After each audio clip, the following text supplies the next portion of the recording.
Good morning. This is Father Stephen Kelly from St. John's Church in Detroit. We're continuing our series of daily morning meditations where we gently look at one or another of the lessons that are assigned for morning or evening prayer, what is known as the Daily Office Lectionary.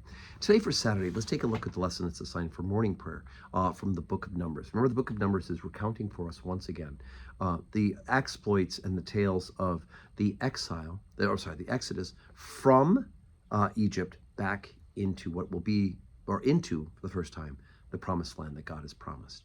And we heard about the other day about Moses and the water, right? If you read morning prayer yesterday, you know the story about Moses hitting the rock and water coming out of the rock. But also we have more stories of, God, even though they grumble, the people of Israel are grumbling because they don't have enough food, they don't think they don't have enough water, they're not trusting in God that he'll provide, that God continues to provide in these various ways. So we jump forward now to chapter 21, verse number 4.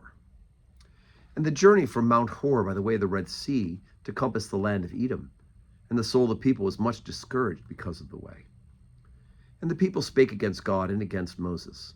Wherefore have you brought us up out of Egypt to die in the wilderness? For there's no bread, neither is there any water, and our soul loatheth this light bread. And the Lord sent fiery serpents among the people, and they bit the people, and much of the people of Israel died. Therefore the people came to Moses and said, We have sinned, for we have spoken against the Lord and against thee. Pray unto the Lord, that he take away the serpents from us. And Moses prayed for the people.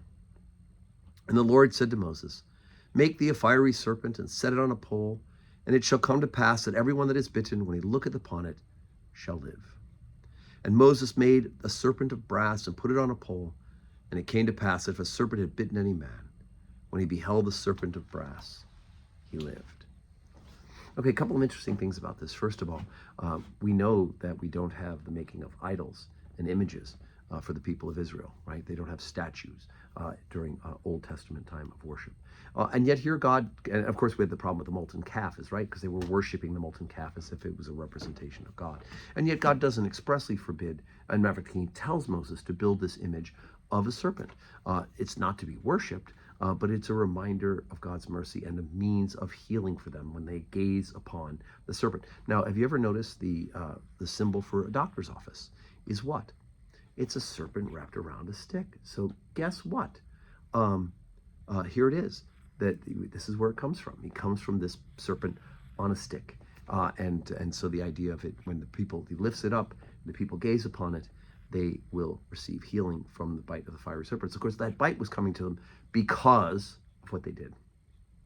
They were disobedient. They grumbled, right? No water, this light bread. Here's God providing manna for them every morning, and they're complaining about it because it's not hearty. Apparently, they want whole wheat or something like that, some sort of Nutri-Grain sort of bread, and they grumble.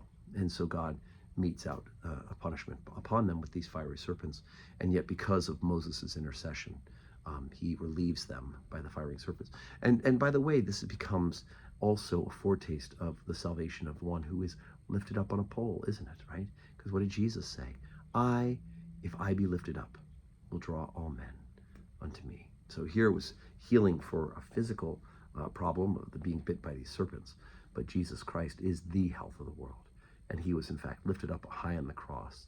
And by doing so, he has drawn all mankind unto himself. So today is Saturday. We don't have public worship today at St. John's. But, of course, we're praying at home. Morning prayer, evening prayer. You can do that on your own. You know how to do it now, right? You've been at church. You've seen it on evening prayer on the live stream, or even perhaps you've been here for evening prayer. So you know how to do it. But even if you're not doing the formal morning and evening prayer, we should be praying every day. And tomorrow, Sunday, we gather together. 7:30 morning prayer, 8 o'clock Holy Communion, 10 o'clock Holy Communion, and 5:30 evening prayer with the opportunity to receive communion.